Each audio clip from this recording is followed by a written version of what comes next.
You're now listening to the Supply Chain Secrets Podcast, the ultimate insider's guide for all things ocean shipping. Presented by NYFI. Hi, everyone. You're listening to the Supply Chain Secrets Podcast. I'm your co-host, Caroline Weaver, and with me is my co-host, Lars. Lars, how you doing? Doing excellent. With you from Copenhagen again this time. Awesome. This is like the longest streak, I feel like. This is literally the longest streak I've been in Denmark all through 2025. Are you getting the itch to travel again, or are you happy to be back? No, I'm getting the itch to travel again, but I know there's another couple of trips lined up here for New Year's, so that's okay. Okay. Well, I would expect nothing less. Awesome. And we also have a guest for today's listeners. So we have Michael with us. Michael, could you give an introduction of yourself? Yeah, thanks, Caroline. My name is Michael Wray. I'm the Director of Trans-Pacific Eastbound Marketing and Pricing for Ocean Network Express North America. Thanks for having me. And we're super excited to have you. I think your expertise will be really interesting for a lot of our listeners. All right, cool. So let's go ahead and get started. Lars, can you tell us a little bit about where the rates are at? Yeah, if we look at the rate market, I would say it's continuing what we've seen in recent weeks, somewhat unsettled, a little bit up and down. If we start out on the Asia North Europe side, I mean, as we talked about a week ago, this is the new NYFI index now also covering Asia North Europe. It was a little bit of a strengthening, continues up from a bottom we saw a couple of months ago, but not really anything material. If we look over on the Pacific, at the overall index level, it's also a little bit sideways, both to the west and east coast, at least from a high level. But if we then dig into some of the sub-trades, we actually do see quite some differences. If you look at Southeast Asia into the west coast, it's actually up $70-odd per 40 foot, whereas from China to west coast, we are down $80-odd per 40 foot. So the trend continues, a little bit unsettled, no massive developments from a macro trend, but there can certainly be variations at the sub-trade level. And just a comment also on the Atlantic. Atlantic is also mainly going sideways, not a lot happening. The one element we touched on last week is if you look at the eastbound backhaul, we suddenly had this interesting situation where the 20-foot rate was higher than the 40-foot rate. That is still the case, although we are now at a point where the 20-foot rate came down a little bit, the 40-foot rate up a little bit, so the discrepancy is not that much, but still costs you more to move a 20-footer than a 40-footer. Now, that's, of course, on the index level, but what I would very much love to hear is from you, Michael, in terms of, as a carrier operating in the market, how do you see not just the market now, but also what should we expect? What are people looking at coming into 26? Yeah, it's a good question, Lars. So one of the things, obviously, with 2025 is looking at the geopolitical environment, looking at the domestic environment. You know, this year, 2025 was the year of tariffs. It was a year where we saw volatility like anything we've ever seen, even going back to the COVID days. You know, COVID was very, very transparent and upfront. Obviously, there was some unknowns and volatilities with outbreaks and impacting countries. But what we've seen over the past really year is quite phenomenal. It's something I've never seen in the 20 years I've been doing this. So yeah, it's going into 2026. This is going to be the year about how do you manage that volatility. And are you already starting to have conversations with some of your larger shippers about what, the TPEB contracts are looking like for next year? Yeah, we have. We've had some preliminary discussions. Obviously, it's still quite early on the Transpac contract negotiation season. Discussions at this point are very much high level in the sense of understanding, forecast, understanding, sourcing, changes and patterns there. Because there's a lot of change. What we saw really starting the end of 2024 was this shift out of China. You saw customers starting to front load imports. We saw that really from November, December 2024, really up until March, April of 2025. So since then, it's been what I call the great shift. We're seeing a lot of customers that have historically had that China plus one strategy. That's changing. Now it's looking more Southeast Asia, or it's maybe China plus 3, plus 4, plus 5. So discussions at this point are ongoing, and so far they're fruitful and productive, and a lot of it is centered around volatility. Now, of course, it would be wonderful to have you say here exactly what's going to be the freight rate on TP eastbound, but I'm not going to be cheeky enough to ask that one. But what I might want to hear your view on, do you see any conceptual changes in the discussions in terms of either spot versus long-term rates or shifts towards index linked? Do you see conceptual changes in the discussions? Yeah, that's a good question. So the discussions at this point, the way I look at it is there's different types of customers, and every customer has different wants, different needs. Really, as an ocean carrier, being agile is one of the key components of navigating these discussions right now. 10 years ago, pre-pandemic, it was very black and white. You had this rate, everyone contracted against it, the cargo moved. There was very little volatility. There was a lot more predictability. Some of the discussions that we've had is customers saying, okay, instead of X, how about Y? And Y being, this indexed linked model. And we saw it start to gain some popularity in 2025, especially with the release of the NYFI index. Those conversations have continued to increase, and our expectation is going into 2026, we're going to have probably quite a few more of those conversations. Sounds like it'll be a really helpful tool for shippers as we navigate some of these unpredictable waters moving forward. Absolutely. Yeah, it's going to be, I think it's going to be an interesting year, to say the least.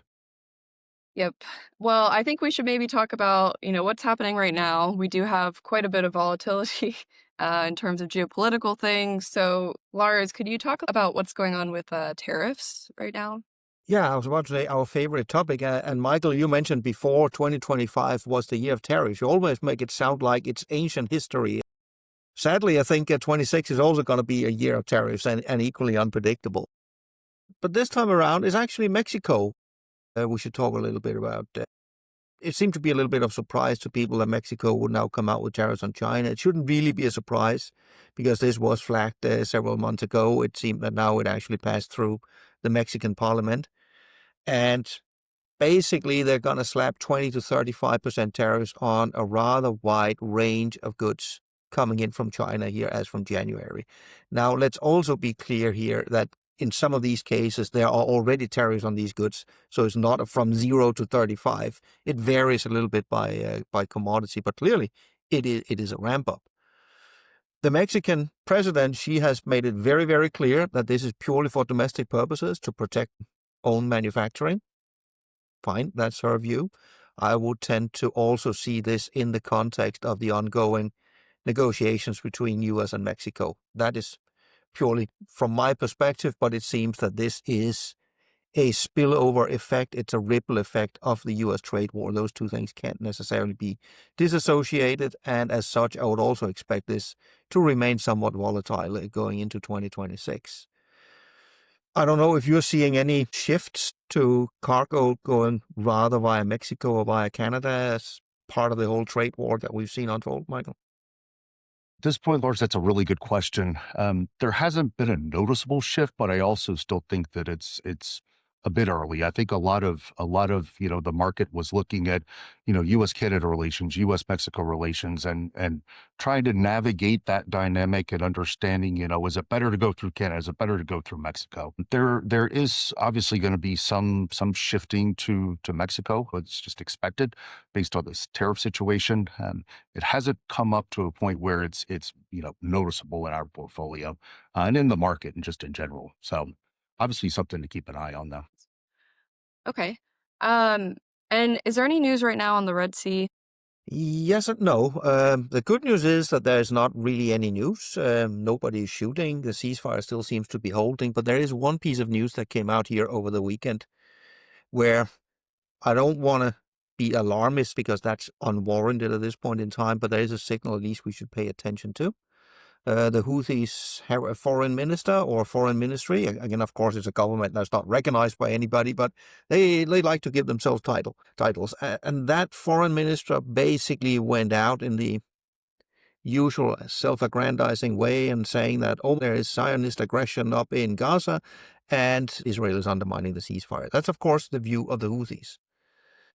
The problem here is that the Red Sea depends on the Houthis not to shoot at ships, and the Houthis are observing a self-imposed ceasefire. So it doesn't really matter whether Israel or Hamas or the US or anybody else for that matter, what they believe is the status of the ceasefire up in Israel and Gaza. What matters here is what do the Houthis think. And this could be seen at least as a thinly veiled threat that if things don't improve, seen from the Houthi perspective, the Houthis might reconsider their current self-imposed ceasefire. I should hope we don't get to that point, and we are not at that point yet, but it does to me indicate that all the optimism we've heard, especially over the last month, that a return to the Red Sea is imminent, I still think we should be optimistic, but it's not a slam dunk. Yeah, put a little asterisk next to it, like maybe. Yes. Michael, a question for you. What are the conversations like internally at ONE about the possible reopening of the Suez Canal?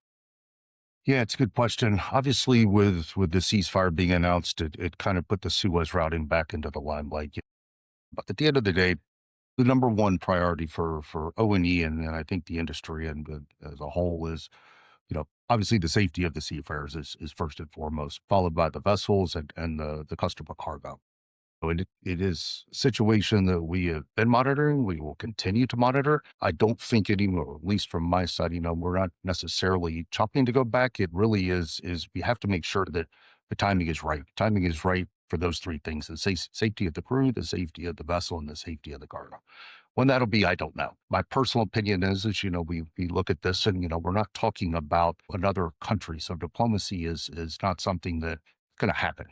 Diplomacy with a third party, organization such as the Houthis, whoever it may be, it's a little bit different. It's a different element, it's a different environment. So yeah, we need to be very much mindful of, customers' cargo, the seafarer safety, and ultimately the vessel as well. Obviously, we can see over on the Ocean Alliance that the different alliance partners have chosen different paths, with CMA now clearly operating quite a few services through the region, whereas their partners in COSCO and OCL and Evergreen do not.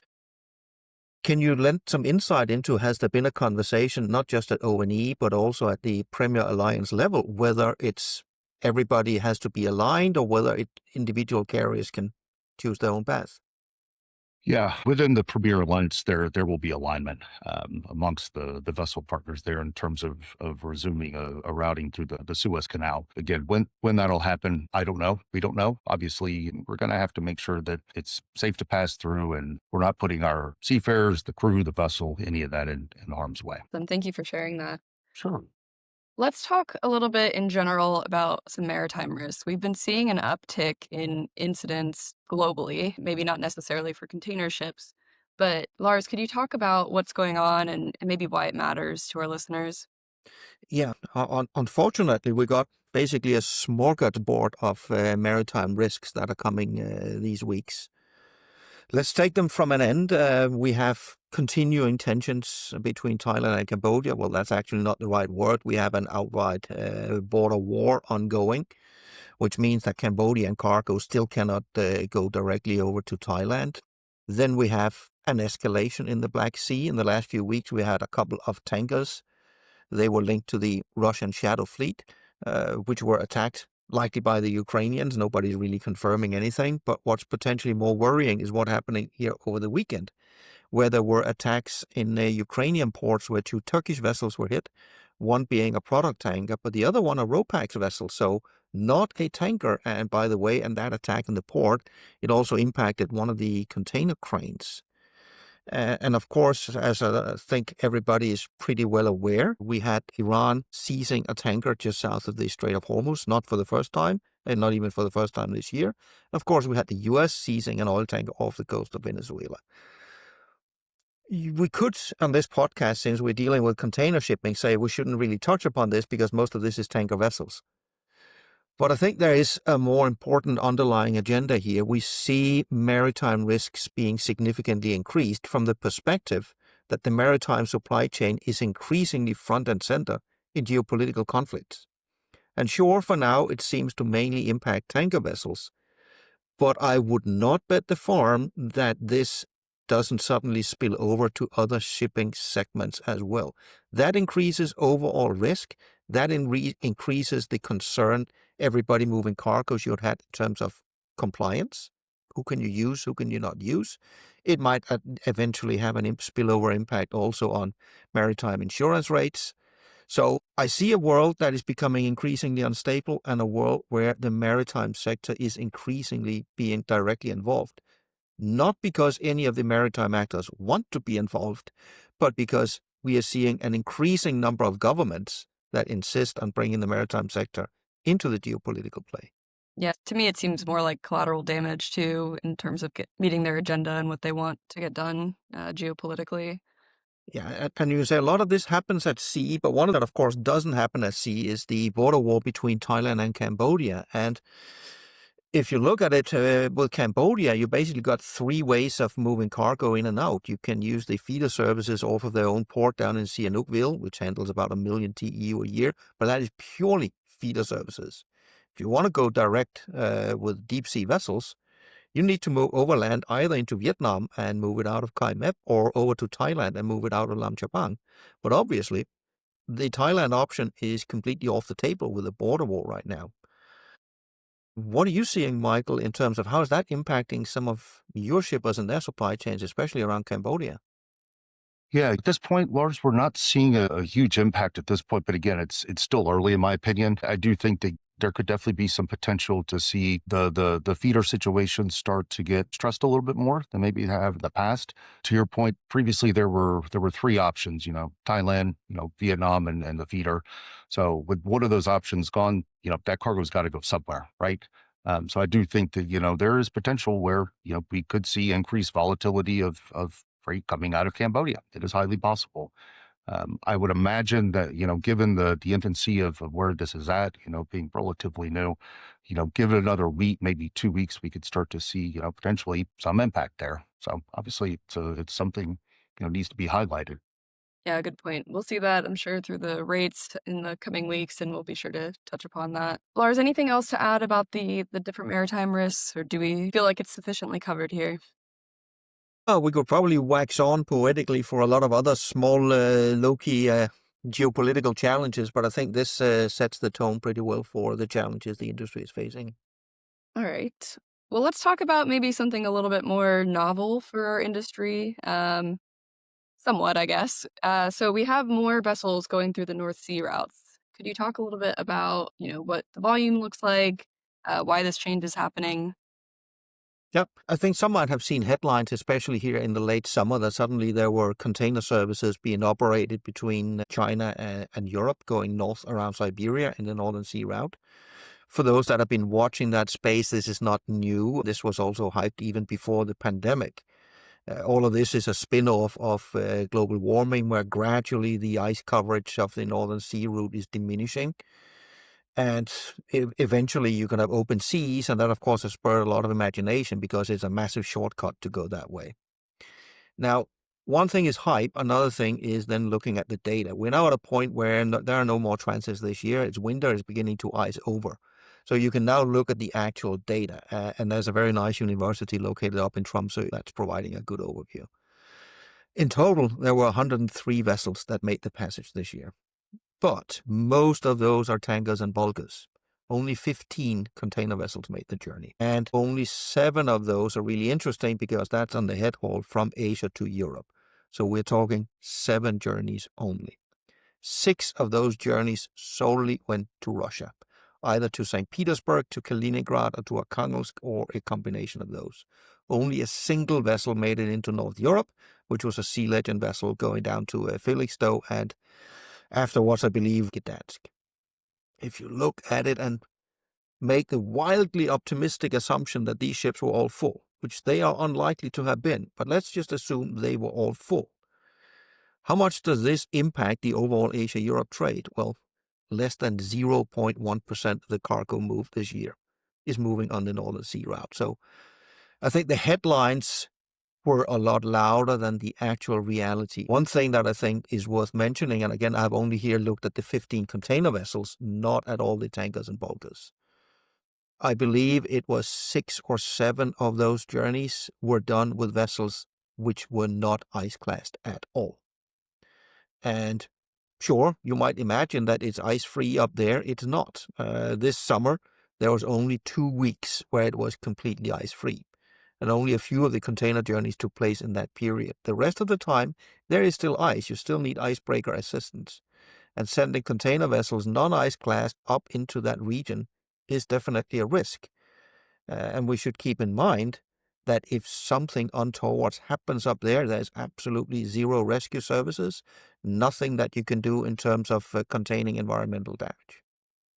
Okay, so something that's still pretty risky to undergo. When you say ice class, can you explain what that is for our listeners? Well, you have a whole range of different ice class categories ships can come in, but it's basically a gauge of, has this ship had its hull either reinforced, had the hull constructed in a specific way to allow it to move through more or less ice without sustaining damage and without incurring undue risk. So some of these vessels were not built for moving in ice at all. Yeah, I would imagine most are not, right? You would have to reinforce the vessels. Yeah, and if you look at the entire fleet of container vessels, most of them are not ice class because very few actually go up there. And those that are ice class tend to be smaller vessels. Those are vessels you will see operating, for example, in the Baltics. They will be operating to the Canadian ports, some of them going down the St. Lawrence Seaway, for example, in wintertime. So they absolutely do exist, but you also hear in the Northern Sea also some that were not classed for it at all. And maybe I think this might be also a good segue, because one thing is the risk. What happens if your ship suffers a calamity north of Siberia where there's absolutely no help? And I think a good way of painting that is saying, well, look at what happens if something happens to a ship that's sitting in port. I mean, this might be a good segue into also asking you, Michael, on the current status of the ONE Henry Hudson, because here we saw a case of a calamity unfortunately being bestowed upon a vessel sitting in port, and just how difficult it is to handle even in that situation, God forbid, if you are north of Siberia. Yeah, absolutely, Lars. As far as the Henry Hudson is concerned, the official cause of the fire is still under investigation. One is still working closely and transparently with the vessel owner and all relevant parties, including the U.S. Coast Guard, to ultimately determine the facts and get to the bottom of it. The immediate focus for us has been and continues to be on, the safety of the personnel, the cargo, as well as working through, the logistical, administrative aspects of an unexpected situation to try and make the process as smooth as possible. We'll continue to keep, everyone, informed through, our company website, through customer advisories. And that's kind of where we're at today, in terms of the ONE Henry Hudson and the unfortunate situation there. Yeah. You know, say one of my hobby horses is whenever you have an incident like this one where general average is declared, there's always a good example of flagging to shippers the liability they face if they don't have insurance. And of course, it's always a choice, but I don't know if you have the numbers or you're allowed to share them, but do you have any idea of how many of those shippers actually have general average insurance and how many don't? Yeah, I honestly don't know, Lars. Not being the vessel owner, I'm not privy to that and don't have any information on that, unfortunately. Okay, gotcha. All right, the last point here that we're going to talk about is the expected USD global trade. Lars, you want to talk a little bit about the changes from last year? A nice new report came out from UNCTAD, the United Nations Conference on Trade and Development. And their view on global trade here in 2025 is it's going to be up 7% compared to last year. Now, mind you, this is US dollar and it is all trade, not container trade. So it's all goods, no matter whether they are bulk or tanker or container, air freight, whatever. And it also includes services. So it's everything related to trade. So global trade, they expect to grow 7% to some $35 trillion, which is a mind-boggling number. They break it down and say, well, if we split it into goods and services, it's 6% up on goods, it's 9% up on services. So I would say solid growth, but we shouldn't be surprised because we have also seen very solid growth in container demand this year. The US obviously being the odd one out, where it's been very negatively impacted by the trade war, but the rest of the world has been doing absolutely excellent in terms of trade growth also on the containerized side. But there is a small detail in the report I actually find interesting, because they are also quantifying how trade is shifting around, and they're differentiating between what they call friendshoring and nearshoring. So friendshoring, where you are moving production away from countries which is not seen to be in the bloc you are allied with to countries in the bloc you are allied with. I can't remember specifically, but I would say, for example, a move where a U.S. importer shifts away from China and moves it over to, for example, Thailand or Vietnam, that would be seen as friendshoring. And they clearly see a trend of friendshoring, absolutely. But they also try to quantify nearshoring. And what they conclude is since 2021, there has not been any nearshoring at all. I know there's been a lot of talk about nearshoring, not just right now with the U.S. trade war, of course. Hypothetically, if that was going to happen, it's going to happen in front of us and not in the rearview mirror. But also during all the massive disruptions during the pandemic, there was no shortage of talk about how we would see more nearshoring for all sorts of good reasons. The numbers show that that's just not happening. It's a little surprising to hear that it hasn't changed at all, considering how much we've heard about it. All right. Well, I think that is everything for today. Michael, thank you so much for joining us. We really appreciate your insight and your expertise. Thank you guys for having me. Happy holidays. It was a pleasure. Happy holidays to everyone listening. We'll have one more episode next week to wrap up the 2025 year. We'll have Don Davis with us, and then we're going to take a quick break the week before New Year's, and then we'll be back in the new year. So be sure to subscribe if you haven't already, and we'll see you next week. We should pre-warn Don Davis to bring a Christmas hat. I mean, it's the Christmas edition we're going to do. I have a feeling he might just bring it anyway. It's very in his character to do that. All righty, y'all. We'll talk soon. See ya.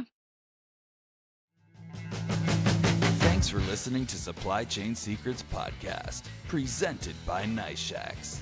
Be sure to subscribe on your favorite podcast app. Want to be a part of the show? Register to attend a live recording at the link below.